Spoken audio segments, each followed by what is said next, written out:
نحمده ونصلي على رسوله الكريم اما بعد فاعوذ بالله من الشيطان الرجيم بسم الله الرحمن الرحيم صلى الله على النبي الأمي الكريم وعلى آله وصحبه أجمعين رب اشرح لي صدري ويسر لي أمري واحلل عقدة من لساني يفقهوا قولي اللهم فقهنا في الدين آمين یا رب العالمین۔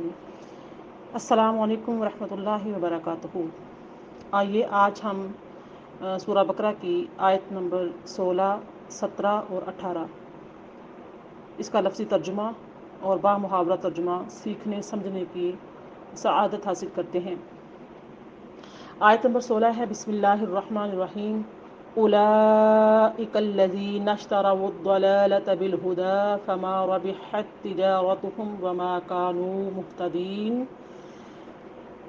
اولئک اس میں اشارہ، اس کا معنی ہے یہ وہ لوگ، الذین اس میں موصول ہے، جنہوں نے، اشتروا،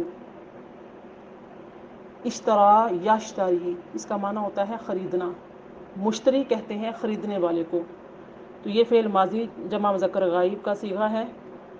انہوں نے خریدا، الضلالۃ گمراہی کو، بالہدی با حرف جر ہے اور ہدا کا معنی ہے ہدایت کے، یعنی کہ انہوں نے، یہ وہ لوگ ہیں جنہوں نے ہدایت کے بدلے گمراہی کو خریدا۔ فا پس، ما حرف نہیں ہے جس کا معنی ہوتا ہے نہ، رابحت رابح یربح باب سامیہ یسمع سے ہے، واحد مؤنث کا صیغہ ہے۔ رابحت کا معنی ہوتا ہے وہ نفع بخش نہیں ہوتی۔ تجارت فعل لازم تجارت یعنی کہ تجارت کو کہا جاتا ہے، تجارت ہم ان کی، تجارت ہم ان کی تجارت نفع بخش نہ ہوئی، ہم ان کی، وا اور ما جو ہے نفی ہے، اس کا معنی نہ ہوتا ہے۔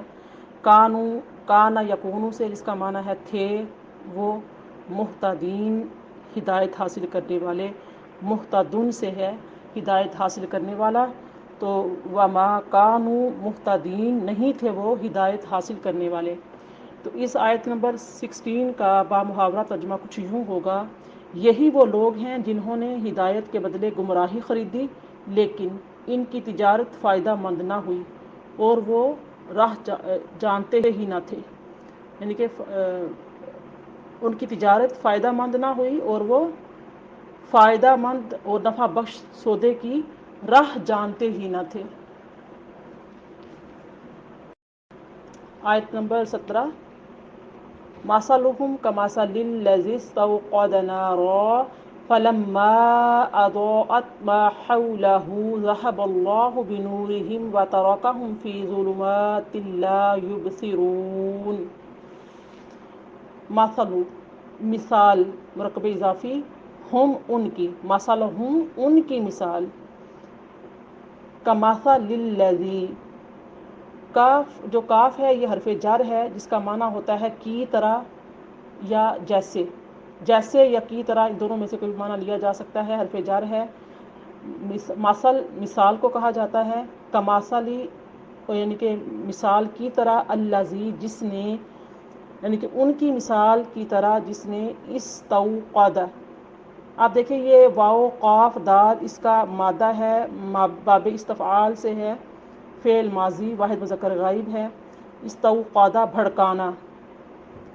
فلما فا جو ہے اس کا معنی پھر یا پس، لما کا معنی ہوگا جب، فلما پھر جب، اضاءت اس نے روشن کر دیا، ما حولہ ارد گرد، ہو اس کے، ذہب فعل ماضی لے گیا، اللہ اس میں جلالت ہے، اللہ بھی کا معنی ہوگا کو، نوری روشنی، روشنی کو، ہم ان کی، یعنی کہ ذہب اللہ بنورہم اللہ نے ان کے نور کو سلب کر لیا، اللہ ان کی روشنی کو لے گیا۔ و اور حرف عطف ہے واو، اس کا معنی ہو گیا اور، تارکا ترک کرنا، تارکا یترکو، اور تارکا چھوڑا، ہم مفعول ہے ان کو، اللہ نے یعنی کہ چھوڑ دیا ان کو. فی فی حرف جر ہے. فی کا معنی ہوتا ہے میں. ظلمات اندھیروں میں. لا حرف نفی. یبصرون ابصرا یبصرو دکھائی دینا. لا یبصرون انہیں کچھ دکھائی نہیں دیتا. اس کا با محاورہ ترجمہ کچھ یوں ہوگا: ان کی مثال ایسے شخص کی مانند ہے جس نے تاریک ماحول میں آگ جلائی، اور جب اس نے گرد و نواح کو روشن کر دیا تو اللہ نے ان کا نور سلب کر لیا، یا اللہ نے ان کا نور چھین لیا اور روشنی کو لے گیا. اور حرف عطف ہے واؤ، اس کا معنی ہو گیا اور. تارکا ترک کرنا، تارکا یترکو، اور تارکا چھوڑا. ہم مفعول ہے ان کو، اللہ نے یعنی کہ چھوڑ دیا ان کو. فی حرف جر ہے. فی کا معنی ہوتا ہے میں. ظلمات اندھیروں میں. لا حرف نفی. یبصرون ابصرا یبصرو دکھائی دینا. لا یبصرون انہیں کچھ دکھائی نہیں دیتا. اس کا با محاورہ ترجمہ کچھ یوں ہوگا: ان کی مثال ایسے شخص کی مانند ہے جس نے تاریک ماحول میں آگ جلائی، اور جب اس نے گرد و نواح کو روشن کر دیا تو اللہ نے ان کا نور سلب کر لیا، یا اللہ نے ان کا نور چھین لیا اور انہیں تاریکیوں میں چھوڑ دیا، اب وہ کچھ نہیں دیکھ سکتے. آیت نمبر 18 ہے: صم بکم عمي فهم لا يرجعون. صم یہ جمع کا صیغہ ہے، اس کا واحد ہوگا اصم، بہرے ہیں، اس کا معنی ہوگا بہرے ہیں.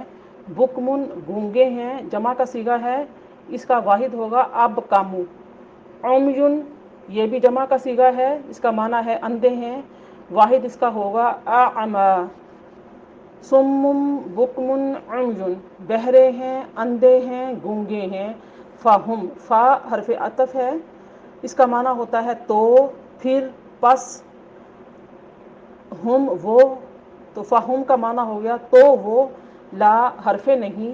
یرجعون راجی یا یرجعو لوٹنا.